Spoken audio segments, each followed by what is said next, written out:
Hello, welcome back sa ating GD6 na AI for Games. So ngayon, maglagay tayo ng sound effects and music.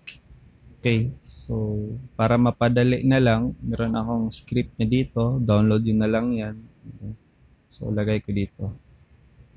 Okay, after ko malagay, magko-compile yung Unity natin. And then, create tayo ng folder para sa ating mga audio. So, audio na assets. Open natin and then meron akong mga parang sa Warcraft na mga hindi parang sa Warcraft talaga. So for demonstration lang naman. So hindi to akin, hindi din to na sa Warcraft talaga to galing. And paano natin implement yung sound manager? So create tayo ng audio manager. Reset natin. Add tayo ng component na uh, audio manager ata yun or sound manager. Okay, sound manager.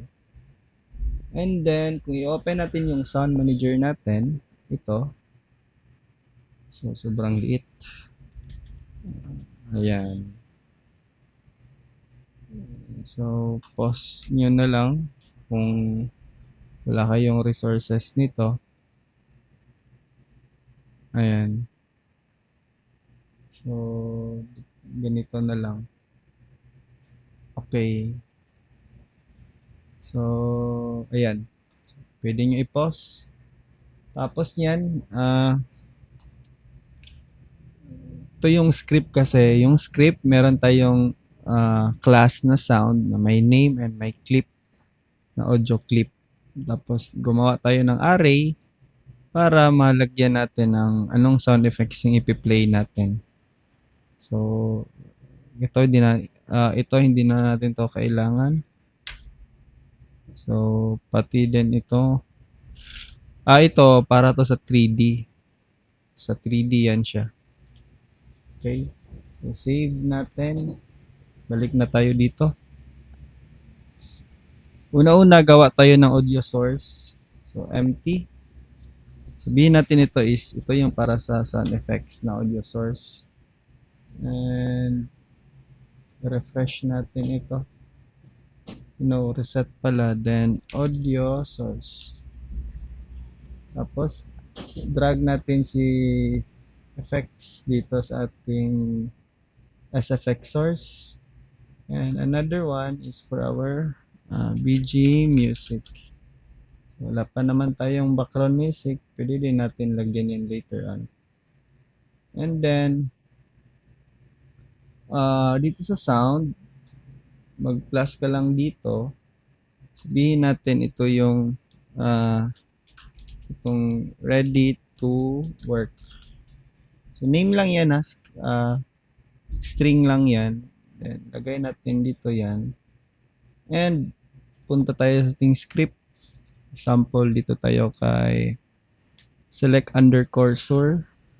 So, like for example, if this work, if object obj is worker, then lagay natin dito na sound manager dot instance dot play sound effects. Tapos tawagin natin yung ready to work ata name. Ayun, copy natin, ready to work. So save natin, punta tayo kay Unity. So siguro taasan ko to para marinig ninyo. Once na nag-click ako ng worker, for example, ito. Ayan. Press natin yan later dito. So, maririnig nyo yung audio na ready to work. So, ready to work. Ayan. So, as you can see, pag nag-deselect, how about dito naman, hindi. Kasi nga, worker lang yung ganyan. Ready to work. Okay. And then, like for example, sa pag-move. Okay, sa pag-move naman. Okay, sa move, punta tayo dito sa ating, ito, move to. Yeah, dyan natin ilagay. Tapos, uh, if yung unit is worker, then, wait lang. Di pa pala tayo nag-display sa ating, nag-add ng audio clip sa ating audio manager. So, mag-add na naman tayo ulit. So, ito is for, like for example, more work. For example, move natin siya. So, more work. So, more work. And then, dito naman, nasa na ba? Ito, ready to work. Save natin. Balik tayo dito.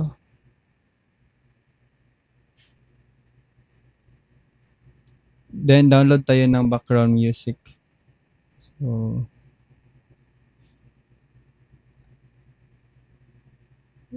pag nag-click tayo, Ready to work. move tayo dyan. Forward.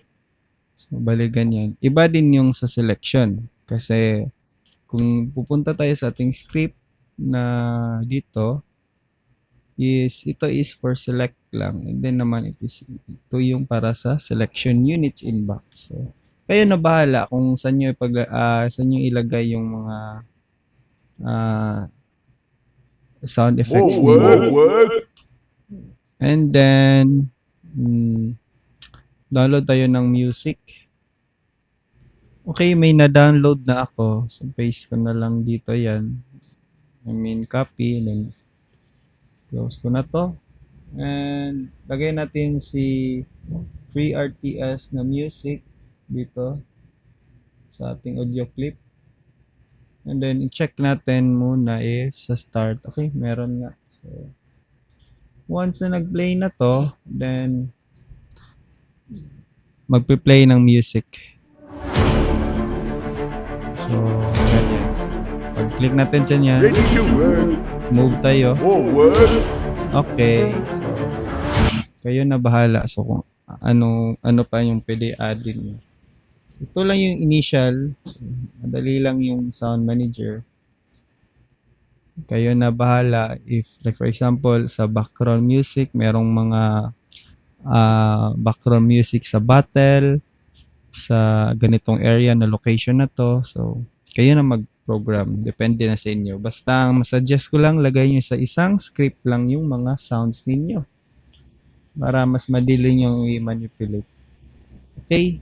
So, yan lang.